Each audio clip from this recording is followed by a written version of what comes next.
private creditors, asset protection can be very powerful.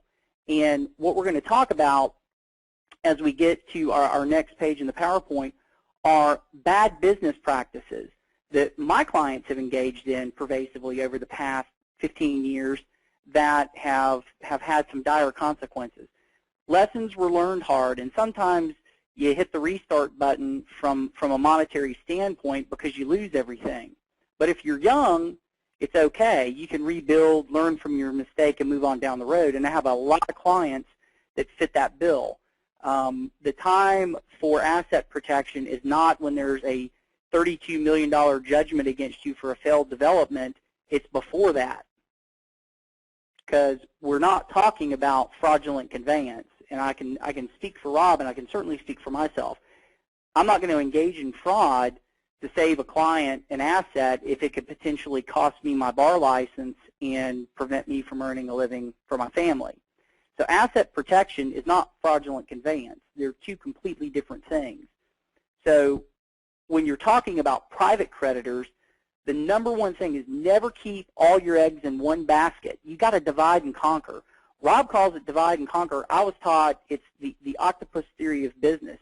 You need to utilize holding companies. If you've got a company that provides services and it utilizes equipment, you need to have a company to own the equipment to lease it to the operations company.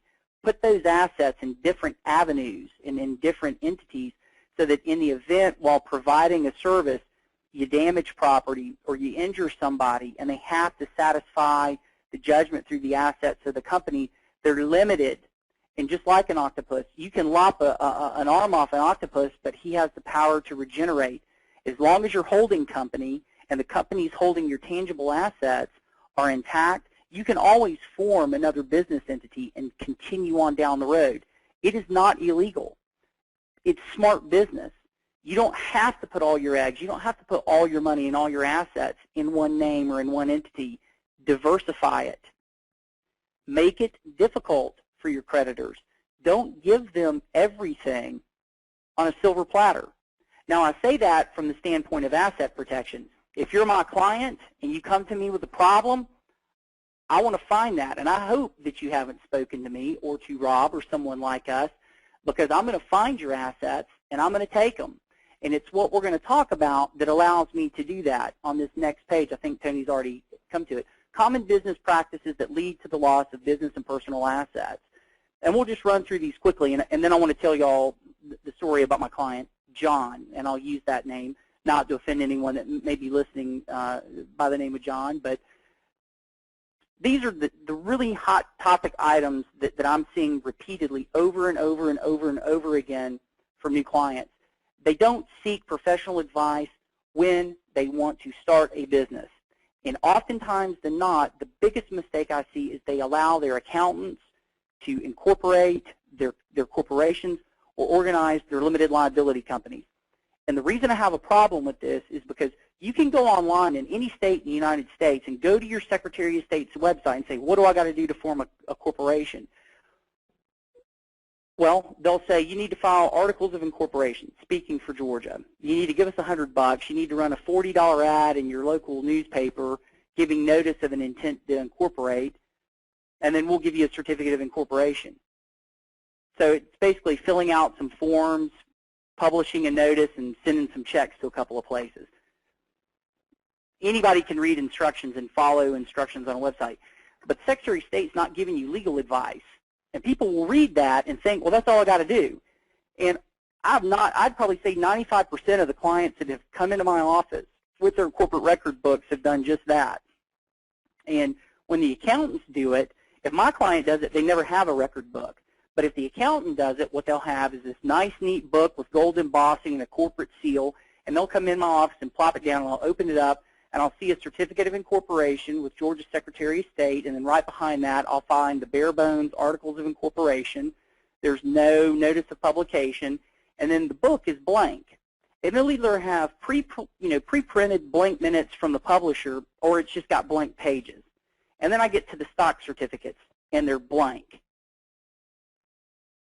I cannot even begin to tell you how critical it is to complete the incorporation of your business in Georgia and a lot of other jurisdictions in the United States that follow the Model Act, the Model Corporation Act. If you don't issue stock, you don't have a corporation. You're what they call a term of art. It's called a de facto corporation. You're a corporation in name only with the state. But a corporation doesn't exist separate from its shareholders. If you don't go through the process of issuing stock and having some type of evidence to show that stock was issued, then if there's one shareholder, you're going to be treated by a creditor in the courts as a sole proprietorship. If there's 2 of you or 3 of you, you're going to be treated as a general partnership. And remember earlier I said you don't ever want to be a general partnership, because now it's a third, a third, a third if there's 3 of you. If there's 2 of you, it's 50-50, and if it's just you, it's 100%. 100% of everything titled in your name is at stake and at risk of being taken by a creditor. If I get a judgment against your company, the first thing I'm going to do when you don't pay me is send you discovery, and I'm going to ask you to produce your corporate record book, and I'm going to ask to see your subscription agreements, and I'm going to look to find out who your shareholders are. And what's going to happen, a lot of people will just hand the book to their attorneys, and the other attorneys don't know any better, and they'll send it to me. And I get that book, and I get copies, and I see 20 blank stock certificates. Stock was never issued. If you don't go through the process and you don't do it correctly, well, you think, oh, remember the tools for asset protection. I'm a business entity. But if you don't do it right, it doesn't matter. You have to go through the process. You look in the book, you say, where did the incorporator convene a meeting or have a resolution to appoint a board of directors? It's not there. Where did the board of directors meet or adopt a resolution to appoint a president, a vice president, a secretary, and a treasurer? Where is it? It's not there. Well, if that's not there, then I'm pretty sure that a president didn't issue stock. And if you don't issue stock, you're dead in the water right there. So no matter what you do or how successful your business is, you personally are at risk because you're not a corporation. There are a few exceptions to that rule, but that's generally the case. Now, I can tell you, my client's named John. I'm going to tell you a little bit about John. John's a big man, big man from Texas. And he's loud, he's brash, he's very flamboyant, he's the life of a party. People want to do business with him, people make money around him. He's a very energetic person. But he's also very stubborn, very bullheaded, and he does things his way. And he used to always tell me, Boyd, it's a free country. I can do whatever I want. And we would get into how he's buying and stuff, and I'd say, you shouldn't do it that way. And he'd go, it's my money. I can do whatever I want. And I'd say, yeah, and he'd always pull that, it's a free country on me. I'd say, well, yeah, it is a free country, but it's kind of not a free country, not really, but it is a free country. And what I mean by that is, yes, when you own a company and you're earning money, let's assume that your company, you sought professional advice, and you hired me, and I sat you down, and I've got every document you need to form your company properly. This next section. Welcome to GoToWebinar, Web Events Made Easy. By attacking your personal assets. John bought airplanes. He bought helicopters. He had this thing for cars, new cars, old cars. He'd buy old cars and refurb them. He was a big fan of the Mecum Auto Auction. He had a garage with everything known to mankind, and he would buy and sell and trade. He had condos down in Miami. He had a beach house over in Myrtle Beach. He had a cabin out in Vail, Colorado. He had a house up on Lake Burton here in Georgia, and his main house on Lake Lanier. He had a huge house. He had all kinds of assets, but they were all in his name. And the biggest mistake he made, when he wanted an RV, he'd go buy it. His company was 27 years old. He had millions of dollars. He could do no wrong, and he did whatever he wanted to. He'd go buy an RV, write a check from the company and buy it, and then he would title it in his name. But then it wouldn't show a distribution or income on his tax return, and then you would look over and see a depreciating asset on the books of the company. Red flags going up all over the place. Whenever he wanted to go on vacation, the company paid for it. In the early days, he and his wife and kids and then other family members and friends, he was a very generous man, but he commingled assets. Well, this created another problem. Well, not only did he not have a properly formed company, he commingled assets, and that's something that the law allows people to attack your corporation on the theories of alter ego or piercing the corporate veil. He had multiple companies, and he commingled assets. He just transferred money between the companies whenever he needed something here or there. Is it illegal? Not really, but there are consequences. So he also had minimum insurance coverage, which I never knew about until we get to the problem I'm coming to. So John has had a successful business. He ran it was a concrete and foundation company. They poured foundations, walls, basement slabs, driveways, curbs, gutters, sidewalks, you name it. And in the housing boom in Atlanta over the past 30 years, he made a ton of money. He knew everybody. He was a rainmaker. But these acts ultimately led to his demise. Now, he had a man that worked for him for 17 years. And this guy came to him one day and said, John, I got a guy that's kind of down on his luck. He needs a job. Can we put him to work, driving one of the panel trucks? And for those of you not familiar in the construction industry, a panel truck is a pretty heavy truck that carries the steel forms that they use to erect on a job site to pour concrete walls. And John, being the big generous guy he was, said, sure, give him an opportunity. Bring him in. Well, hired on word of mouth and didn't do any background check. Now, depending on your business and how big you are, Title VII may come into play. But I can tell you this, if you're a trucking company or if you're a company with big trucks that require a commercial driver's license, you at least need to look at the driving history of the person you're putting behind the wheel. So, and you kind of get this last one, flaunting and publicizing assets and wealth. Facebook is not the place for the president of a company or the vice president of a company or the chairman of the board or a majority stockholder to start showing pictures of helicopters and planes and Ferraris and Mercedes and yachts and big trucks and cabins and anything else you may have. Even innocuously as being in Maui at a great restaurant at sunset with a beautiful woman on Facebook, people are going to see that.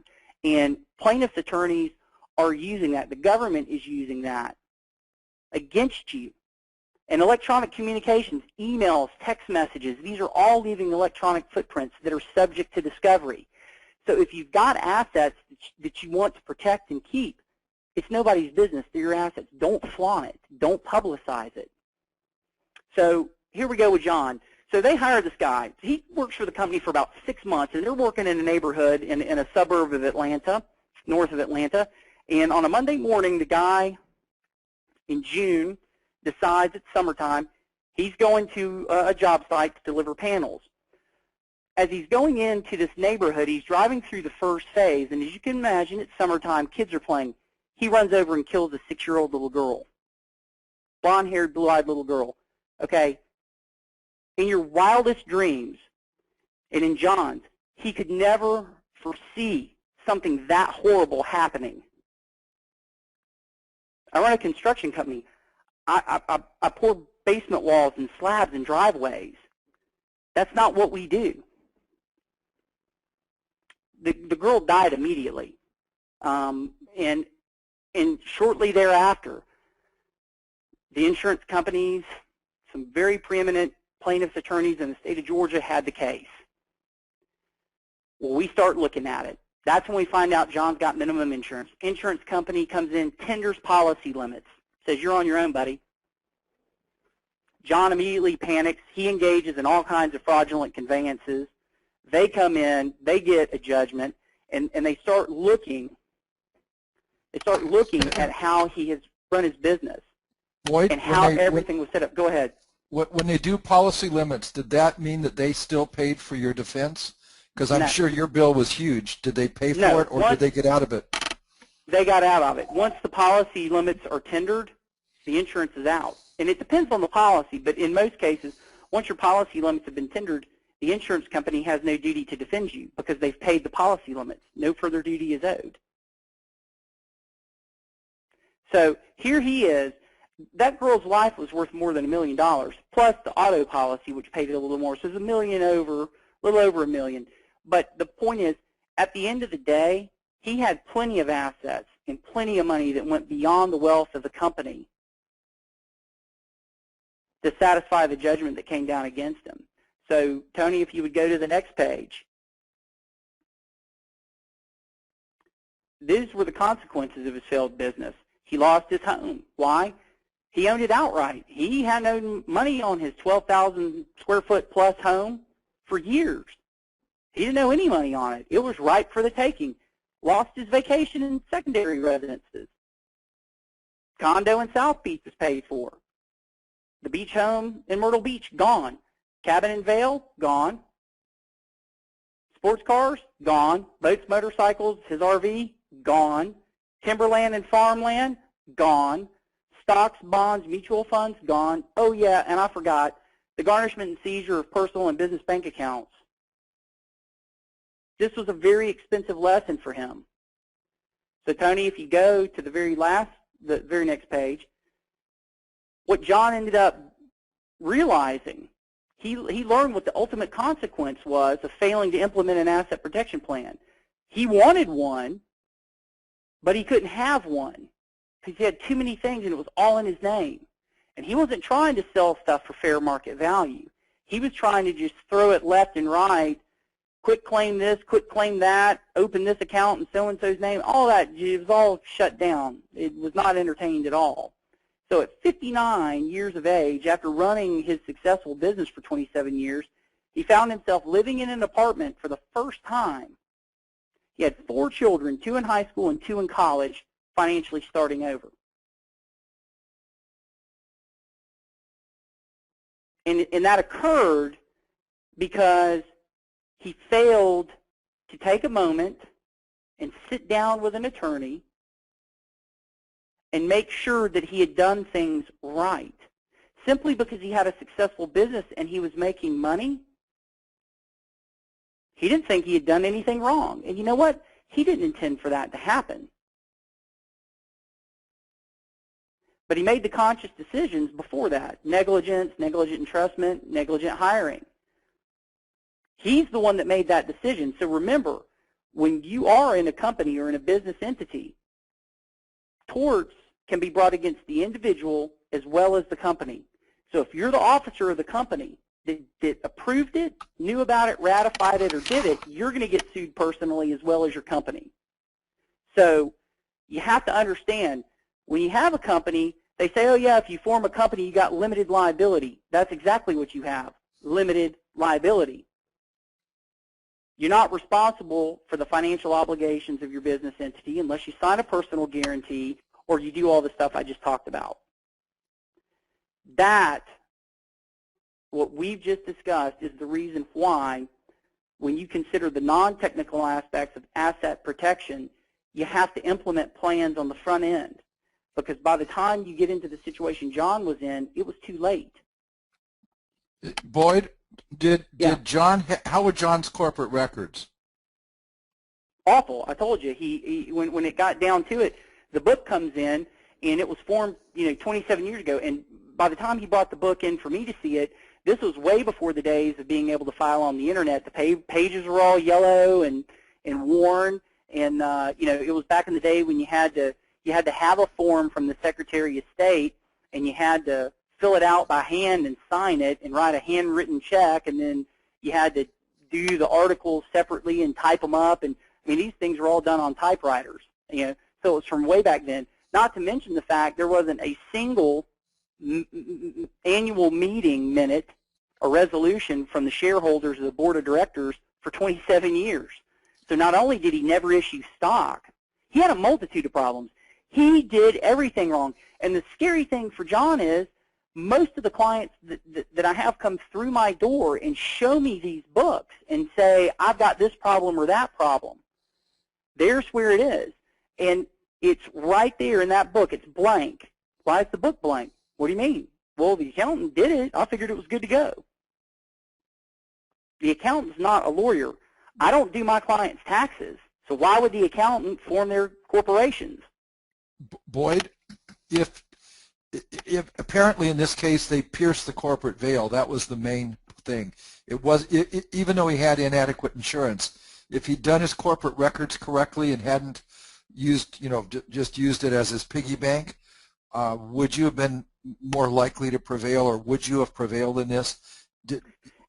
If he had not been as flamboyant and known in the community. The plaintiff's attorneys, who also knew who he was, knew his wealth, and went for the throat. And they saw a big payday for themselves. You know, I'm sure, I don't want to speak out of turn, but I am almost certain it was 33 1/3 to settle, and 50% if suit was filed.